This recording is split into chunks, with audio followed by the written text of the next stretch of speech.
So here we have a 2020 Explorer 2.3 liter Ecoboost. We're going to do an oil change. Pull the cap. I always look underneath the cap, make sure there's no sludge buildup, which typically indicates short trips, too many short trips, and not letting the moisture actually burn off that's accumulated inside the oil pan. Wipe everything off around the area. Make sure that you kind of brush over stuff to take any loose debris and knock it away from where it could fall inside that oil cap.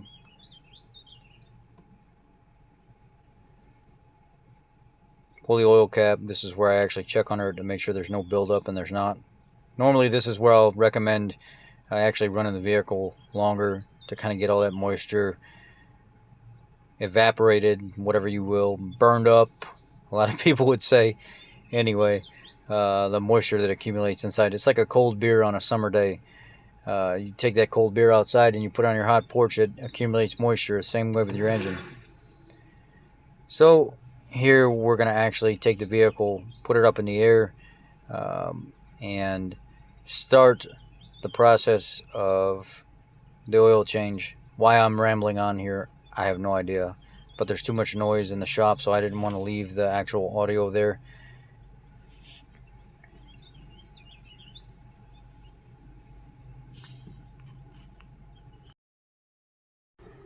At this point, I've got the vehicle up in the air. I took the 7mm bolts out of that lower back half of that shield, and now I have access to the drain plug as well as the oil filter. It's an Fl910. The drain plug is a 15mm. I'm going to put a hole in the bottom of the oil filter and let it drain its bottom mount. So now I've got it draining after I took a punch and just punched through the bottom of it. When you go to spin the filter off, there's going to be some residual that comes out above it anyway because of the anti-feedback diaphragm, allowing some of that oil to stay up inside the actual adapter area. So pull the drain plug, nice and careful. This engine's been sitting a while, so it's not hot, but anyway, this is how I do it. Keep my hand off to the side, get it, and just let it rotate forward, and it'll boop right out. Now I let everything drain until it gets to a drip or not at all.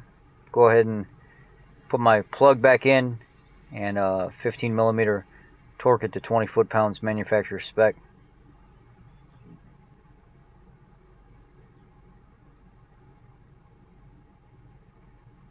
Tad bit over, no big deal. Now I'll spin the old filter off. Remember, you're going to get a little bit that comes out around the top of it.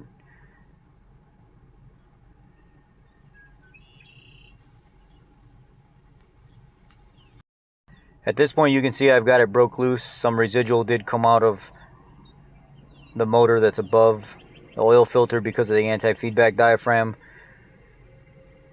Let it drip. Spin the new one on until it makes contact. And make contact right there. Contact, contact.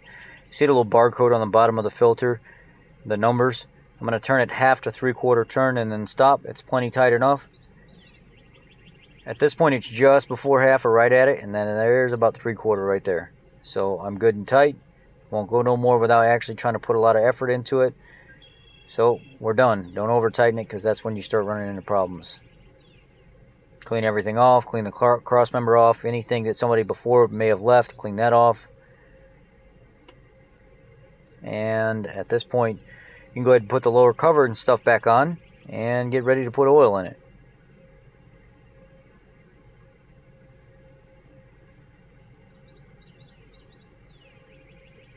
Now I'm about to put the lower cover back on, and the centerpiece, remember 7mm on the outside, and that felt goes underneath the plastic. A lot of people make that mistake and they try to force it, and that's not how you do it. It goes under that center plastic piece. A lot of people leave out. I actually keep a bunch in my box, so if I get one of these, I can always put one back in because that's what helps keep that center part up. Some of them you see flapping going down the road because guys never put that plastic push clip back in the center of those.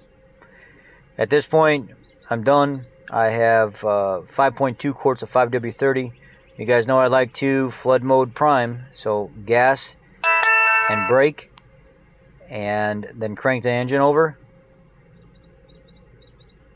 Crank, crank, crank, crank, crank, crank. Get oil pressure built up. Let go of the gas while still cranking. Engine starts.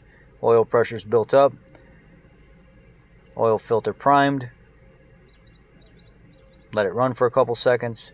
Check engine lights on this one because it does have a vent valve code. This vehicle has 60,000 miles and they run the mess out of this thing. So at this point, put oil in it. Now I'm checking my oil level. After about 3 or 4 minutes of waiting,